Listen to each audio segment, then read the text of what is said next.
Bonjour à tous. Alors nous revoici pour une petite vidéo concernant la préparation de l'ongle à la ponceuse.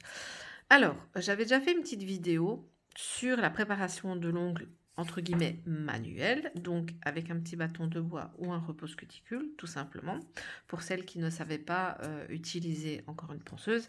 Et aujourd'hui, on va le faire avec cet instrument. Alors, je vais aussi vous parler un petit peu de l'usage de la ponceuse et de ce qu'il faudrait éventuellement comme ponceuse. Ici, je ne vous montre pas mon modèle de ponceuse parce que je ne le conseille pas du tout. C'était une ponceuse que j'ai pris, donc ça fait presque 1 an et demi que je suis autodidacte en formation actuellement à distance. Et du coup, j'en avais choisi deux et celle que je voulais vraiment en premier choix a vraiment été en rupture de stock pendant un très très long moment et il fallait absolument que je me procure une ponceuse. Donc du coup voilà, un des choix dans le budget que j'avais à ce moment-là, bah, c'était celle-ci, mais franchement je vous la conseille pas. Donc c'est pour ça que je la montre jamais, parce que je veux pas donner un mauvais exemple entre guillemets. Donc du coup ici je vais vous parler un petit peu de ce qu'il faudrait, des caractéristiques de la ponceuse selon votre usage, que ce soit un usage perso ou professionnel.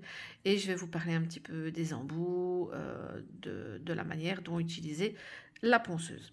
Alors, moi, ma ponceuse ici, donc actuellement, c'est vraiment pour un usage perso. Donc c'est en projet que je la change parce que j'en veux une qui correspond vraiment bien et une pro parce que je pense que comme je veux être PO à domicile, donc vraiment par la suite, donc je vais en prendre une professionnelle. Donc là, je suis occupée à regarder déjà quelques petits sites pour faire un choix. Et du coup, donc par rapport à la ponceuse, donc moi, ce que je vous conseille, c'est que si maintenant c'est vraiment pour un usage perso, il faut qu'elle ait au moins des caractéristiques.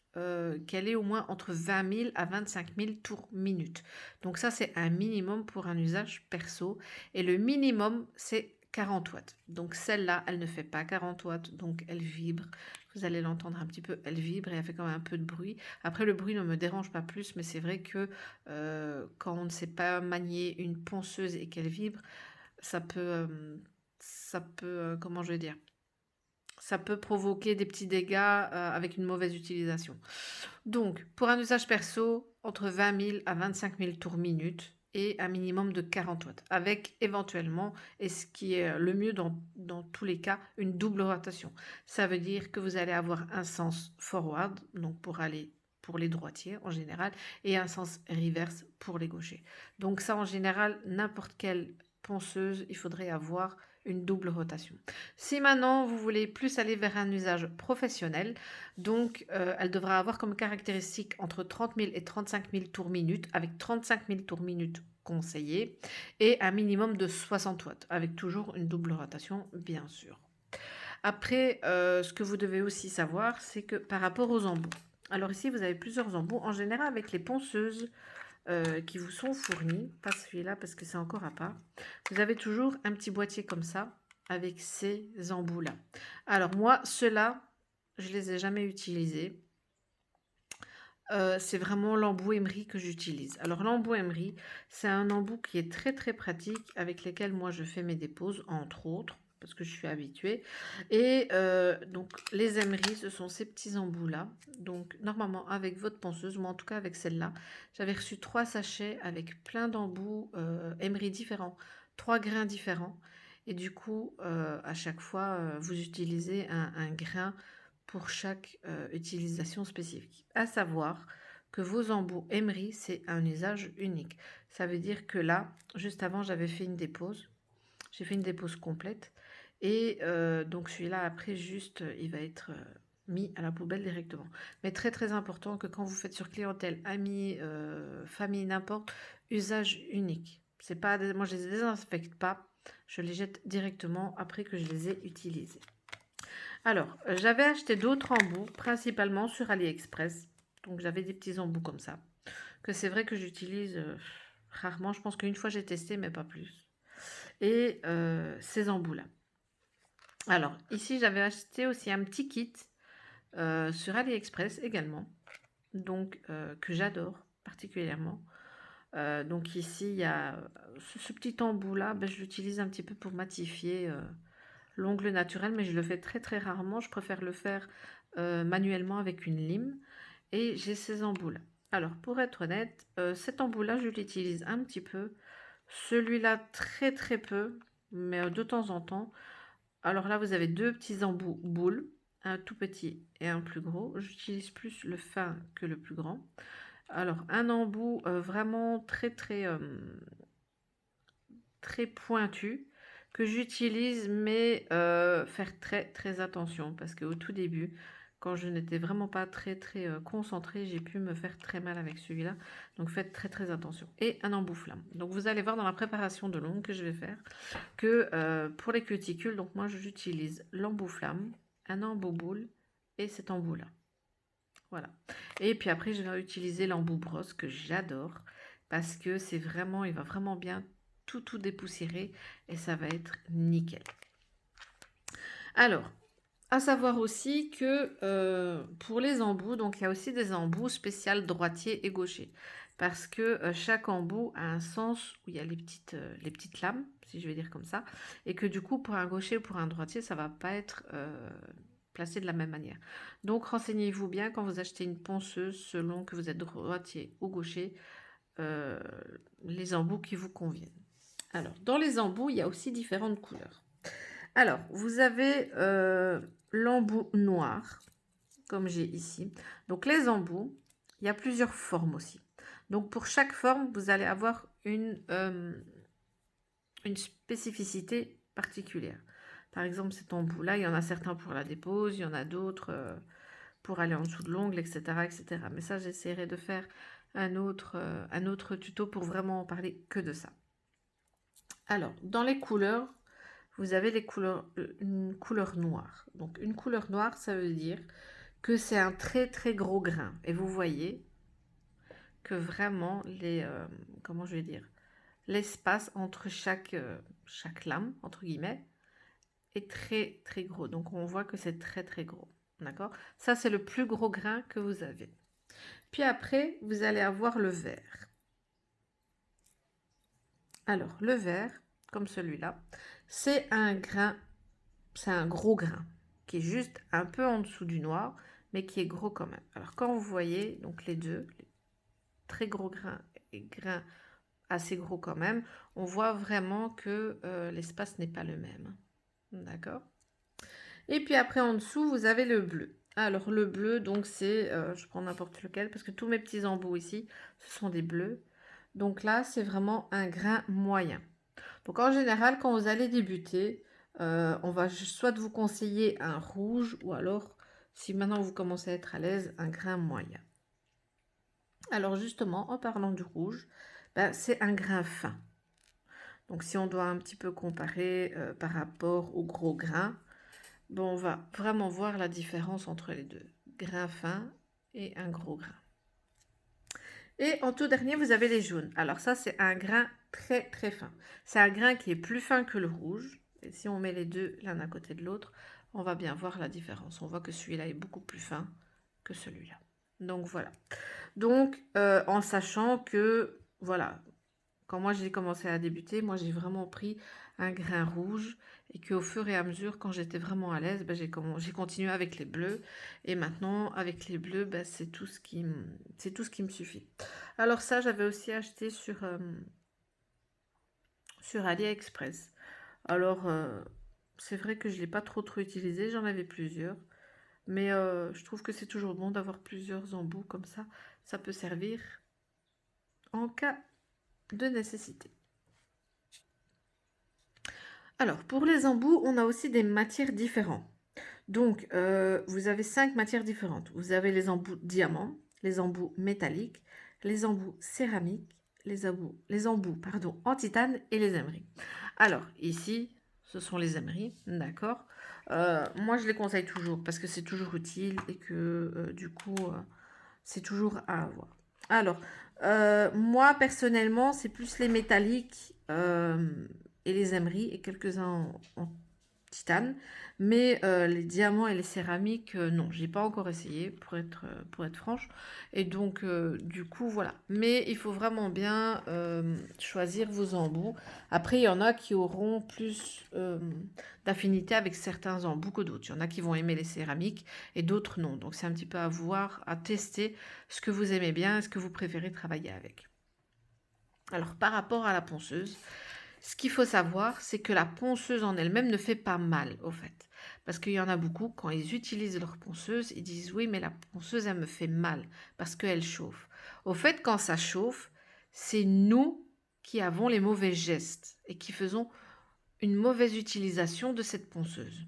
À partir du moment où on est habitué avec notre ponceuse, qu'on la connaît, qu'on sait la maîtriser, vous n'aurez plus cette sensation de chauffe. Parce qu'il faut vraiment savoir certains trucs sur la ponceuse, c'est que ce sont nos gestes qui vont guider la ponceuse et qui feront qu'on ait mal ou pas. Si on a mal, si ça chauffe, c'est qu'on a fait mal quelque chose. On a mal utilisé nos gestes et dirigé la ponceuse pour faire en sorte de faire une dépose ou autre. Donc avec une ponceuse, il faut savoir aussi qu'à partir du moment où vous faites une dépose, il ne faut pas s'attarder sur un endroit. Donc ça veut dire, je vais mettre un embout, n'importe lequel. Je vais déjà mettre mon petit embout flamme. Donc ici sur celle-là, c'est simple. Je mets simplement et puis voilà. Donc à partir du moment où on a un embout, j'ai pris celui-là, mais c'est juste pour montrer, il ne faut pas toujours faire ça. Il ne faut pas rester au même endroit. Au plus vous allez rester au même endroit, au plus vous allez créer des sensations de chauffe. Il faut vraiment que vous ayez des gestes rapides avec une vitesse suffisante. Si maintenant vous êtes trop lent avec une vitesse faible ou un peu trop rapide, ça ne va pas le faire non plus. Il faut vraiment que vous soyez assez régulier dans vos mouvements.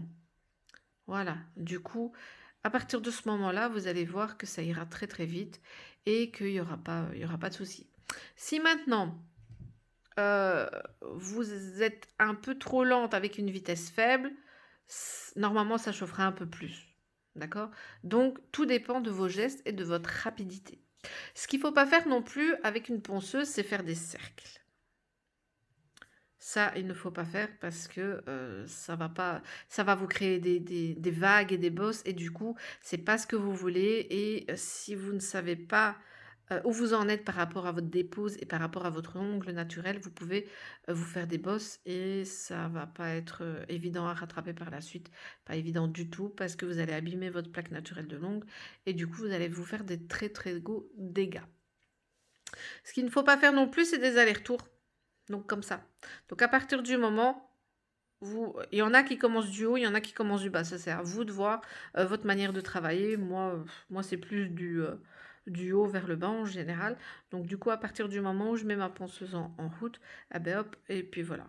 Je fais pas des allers-retours à chaque fois bas, haut, bas. Non. Parce que ça va aussi peut-être vous créer des vagues et des bosses. Et du coup, faites attention aux contre-coups. Parce que si maintenant vous faites des contre-coups, vous pouvez aussi vous créer des bosses. Et du coup, ça va vous créer des problèmes par la suite. Alors, à savoir aussi, comme tout matériel en prothésion ongulaire, ce que vous devez faire, vous devez nettoyer, stériliser et désinfecter votre matériel. Que ce soit la ponceuse, les embouts, les repousses cuticules, tout notre matériel doit être vraiment hygiène à 1000%. Parce que l'hygiène dans la prothésion ongulaire est vraiment hyper important à faire. Alors, par rapport au matériel, donc, normalement c'est une logique, mais je le dis quand même, c'est qu'il faut le faire avant et après chaque cliente. Ne commencez pas à faire 3-4 clientes et puis après désinfecter. Non. Avant la cliente, ça doit être nettoyé, désinfecté et stérilisé. Et après votre cliente aussi. Voilà. Donc moi, par exemple, comme je ne fais que sur moi-même actuellement et que je m'entraîne beaucoup sur moi, à chaque utilisation, c'est désinfecté, nettoyé avant. Et dès que j'ai fini, je le désinfecte aussi. Donc du coup, il faut vraiment bien faire attention à ça parce que les embouts, si c'est pas bien désinfecté, si vous touchez quelqu'un d'autre avec et que la personne elle a des petits problèmes de mycose ou n'importe, ça peut se transmettre et ce n'est pas idéal du tout.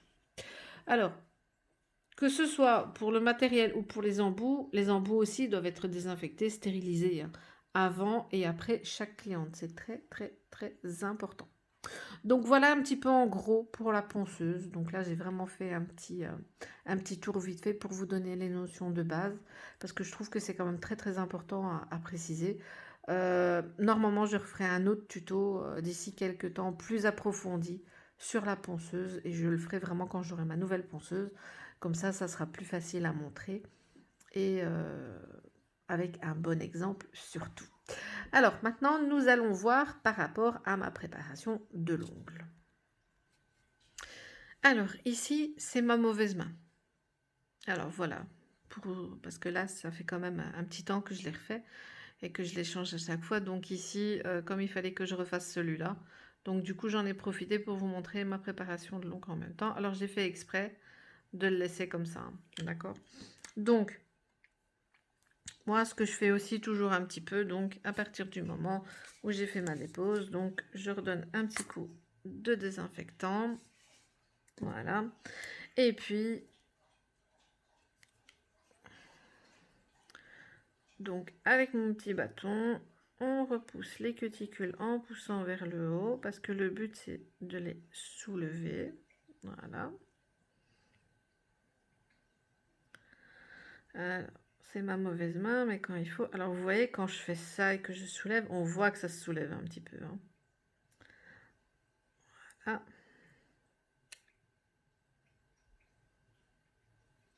Voilà. Alors, si maintenant il y en a qui veulent refaire avec un repousse cuticule, ils peuvent aussi, ça y a pas de souci. Donc là, je vais principalement le faire.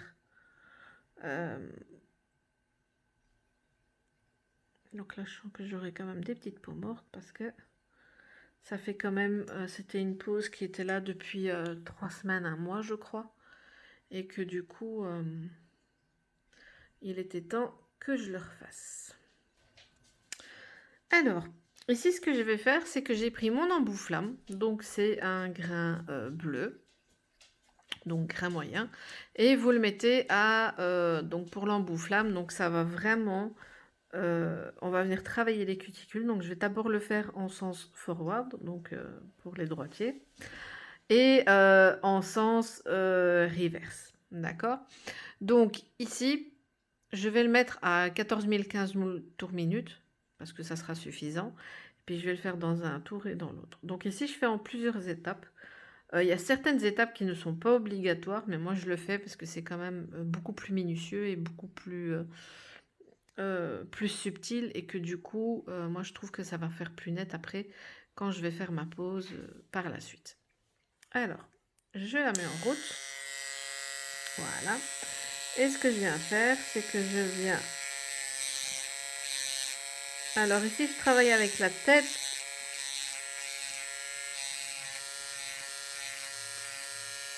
de l'embout flamme. Voilà.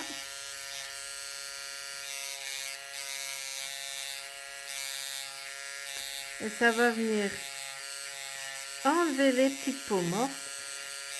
Et au fur et à mesure,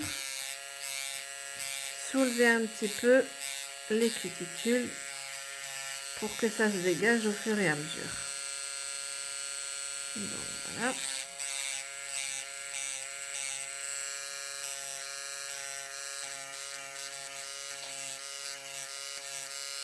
Alors là, je vais le mettre.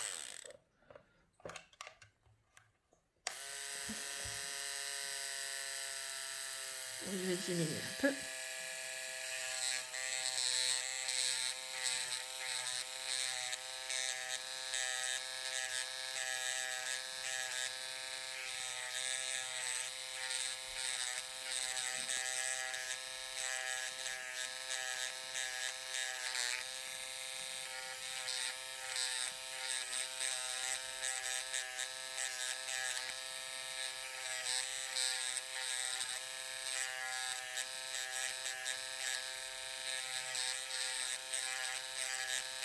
Et on vient travailler le contour. Donc vous voyez par rapport au début, vous voyez que ici, au niveau des cuticules, ça se soulève tout doucement.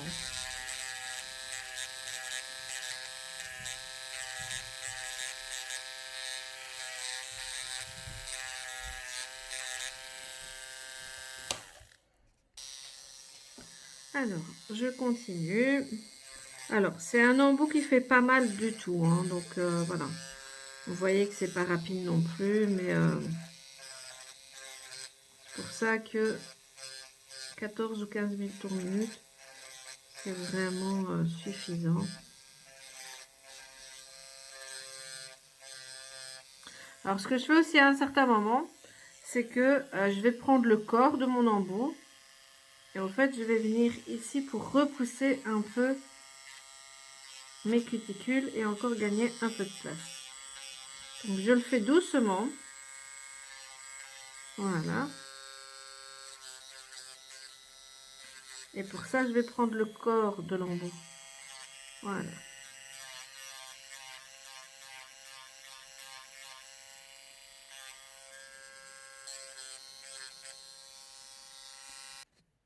Alors, après, j'ai pris mon petit embout boule. Voilà, le plus petit. Et même chose. Alors, ce que je fais, c'est que d'un sens et puis dans l'autre. Et ici aussi, ça va venir décoller les petites peaux mortes. Et bien retirer les petites cuticules.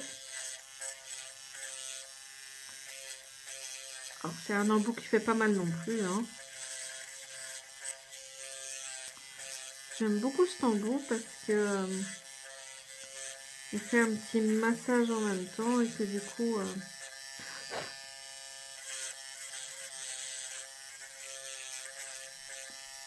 alors désolée, avec ma mauvaise main c'est pas évident, mais c'est toujours un entraînement aussi, hein.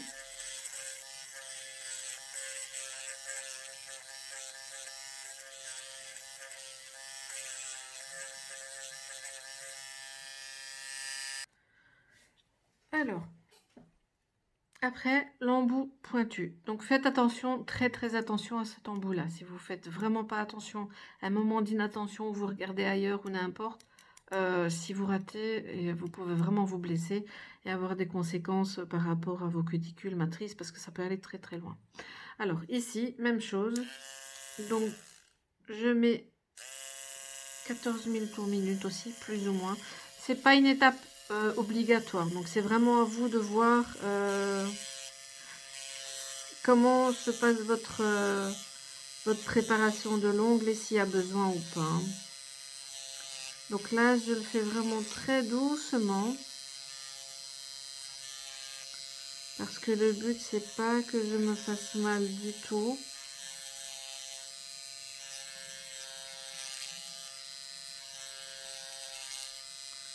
Voilà. Donc ça va aussi venir travailler et dégager les petites peaux. Et comme l'embout est très pointu, un peu plus en détail. Après, il faut vraiment, moi je le fais au fur et à mesure. J'avance tout doucement, mais je vais pas loin. Parce que le but, ce n'est pas de s'arracher ou de faire mal ou de blesser. Faut pas oublier qu'à partir du moment où au niveau des cuticules, ça commence à saigner, ce n'est pas l'idéal non plus, hein. Parce qu'on aura de suite plus mal et... alors, dans l'autre sens, à mon aise. Voilà. C'est pour ça qu'il est très important de bien savoir manier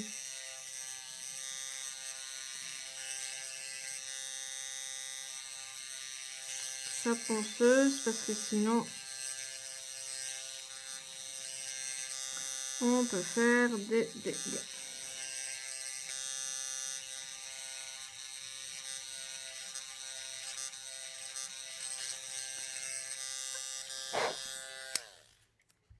Donc ici, je vais vraiment bien venir nettoyer. Alors, après, je prends ma petite pince à cuticule. Alors ça aussi, faites très très attention. Si vous n'êtes pas habitué, voilà. Il y a aussi des tout fins ciseaux pour couper les cuticules. J'en cherchais et on m'a dit où je pouvais un petit peu en trouver. Donc là, il faut que j'en commande. Parce que là, c'est vrai que c'est pour ce qu'on appelle aussi une pince à envie. Parce que l'autre nom des cuticules, c'est les envies. Et que du coup, là, pour le moment, j'arrive à les couper comme ça. Mais c'est vrai qu'avec le tout fin, je pourrais vraiment mieux le faire beaucoup plus nettement. Et que du coup, ça sera mieux. Mais en attendant, je fais avec ça. Mais il faut aussi vraiment faire attention à ce qu'on fait. Parce que c'est pas... Faut pas se rater.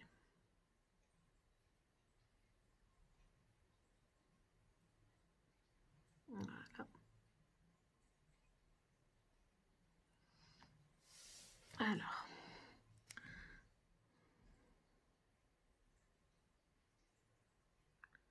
Et c'est justement avec la ponceuse que j'ai réussi à dégager les petites peaux mortes et que je vais refaire un petit bout.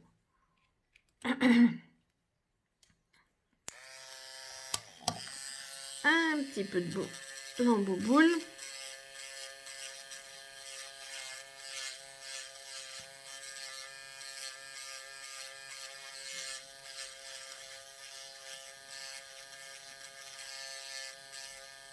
Voilà. Et puis ici,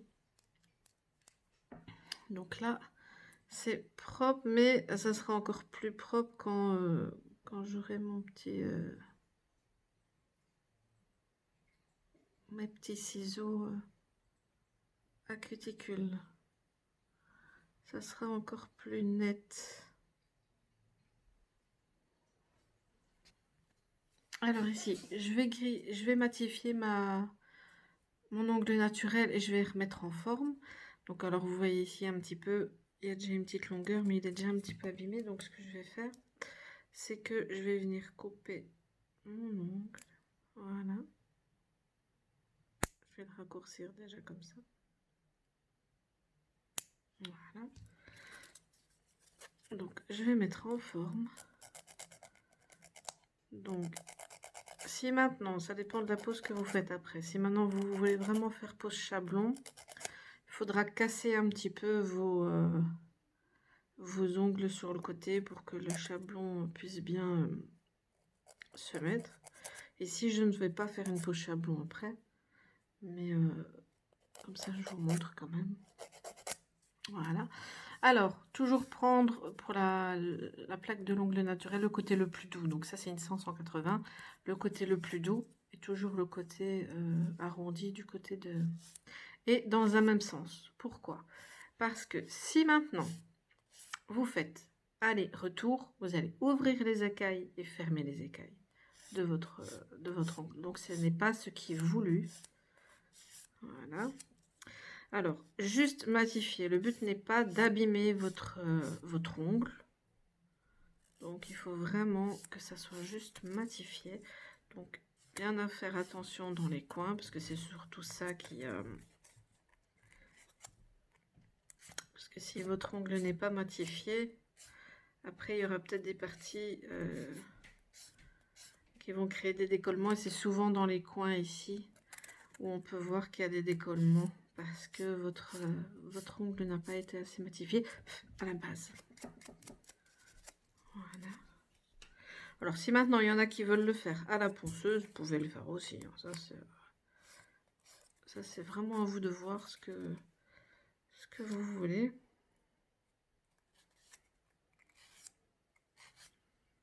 Voilà.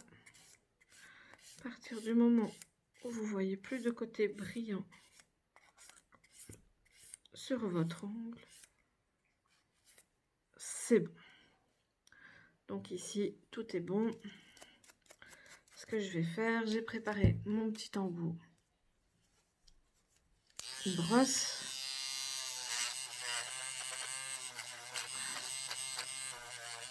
Et voilà. Parfait. Alors, pour la suite, Alors ici, donc du nail prep, donc ongle 24 et du primer sans acide. Donc si ongle 24 c'est l'ultra bond primer. Alors moi je mets toujours du nail prep et du primer. Toujours, toujours, toujours. Parce que déjà, moi j'ai besoin d'un renfort en plus parce que je prends un traitement pour l'hypertension. Donc du coup, je sais que ça peut jouer et que du coup, je mets toujours ça. Et après, je mettrai un gel de base à la kératine parce que j'en mets tout le temps également. Alors pour le nail prep, il en faut vraiment très très peu parce que si vous avez tendance à en mettre trop, ça peut faire des décollements aussi. Donc à partir du moment où vous avez votre pinceau, vous l'essorez un petit peu. Et un pinceau comme ça, c'est pour toute une main normalement. Donc ici, je vais le mettre que sur mon... Alors, on ne touche pas les peaux. Voilà. C'est bon. Alors ici, ça sèche automatiquement. Votre nail prep, c'est votre déshydratant. Parce que sur votre ongle, donc vous avez du gras. On a une couche de gras. Et le nail prep va venir déshydrater le tout. Il va enlever votre couche de gras afin que le reste des produits viennent adhérer dessus. Votre primer, lui, ça va être votre adhérent. Il va faire en sorte que tous les produits que vous mettiez par la suite viennent vraiment bien adhérer à votre ongle. Alors, faites toujours attention, ça dépend des marques que vous utilisez. Mais il y a certaines marques, par exemple, qui mettent un primer où il y a déjà un nail prep dedans, ou vice-versa. Un nail prep ou qui fait fonction de nail prep et primer, d'accord? Donc, ne commencez pas à mettre ce produit-là plus un autre parce que ça ferait une double dose et que du coup, ça peut vous faire des petits décollements aussi. Donc, toujours bien vous assurer et respecter les protocoles des marques que vous utilisez. Alors, pour le primer, même chose. On prend le pinceau, on les sort un petit peu et c'est juste... On vient l'appliquer. Voilà, on ne touche pas les peaux parce que sinon ça risque de vous brûler. Et voilà, et on attend que ça sèche. Après, ça sèche quand même assez vite. Hein.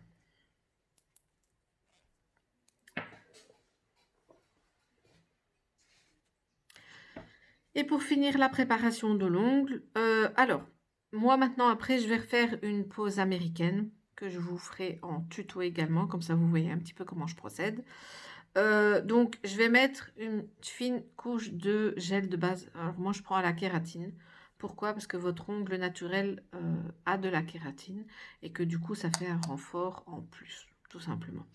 Alors, si maintenant, vous devriez faire une pose chablon, moi, je mettrai d'abord mon chablon avant de mettre mon gel de base. Comme ça, vous pouvez le mettre et vraiment bien le placer à votre aise sans que, éventuellement, avec le gel, ça collerait, etc. etc. Donc, après, c'est un petit peu à vous de voir. Mais, donc, comme je vous ai dit, sur toutes mes poses, je mets toujours un peu de gel de base parce que ça fait toujours un renfort en plus. Et je pars du principe que vaut mieux avoir un renfort en plus que pas. Donc, du coup, voici. Donc, je vais juste le mettre donc en fine couche. Très, très fine couche. Il n'en faut pas beaucoup du tout, du tout, du tout. Donc, voilà. On ne touche pas les cuticules, bien sûr. Alors, ici, on a déjà un petit peu trop. Alors, donc je suis dans ma lumière, mais...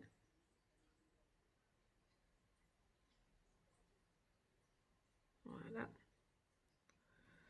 On en met une petite fine couche.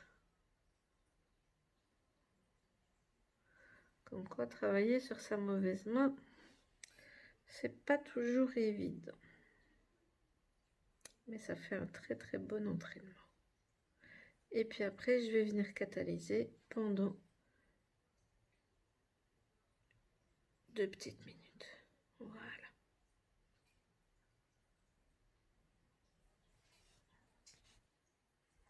Alors voilà, donc j'ai mis à catalyser. Alors le principal, c'est qu'il ne faut pas dégraisser. D'accord? Il ne faut pas dégraisser votre gel de base parce que sinon ça ne servira à rien. Parce qu'il va faire aussi que le reste vienne s'accrocher dessus. Ah ben écoutez, voilà pour ma petite préparation de l'ongle. Voilà. J'espère que ça vous aura aidé et que ça pourra vous aider par la suite. Et je vous retrouve pour un nouveau tuto. À bientôt!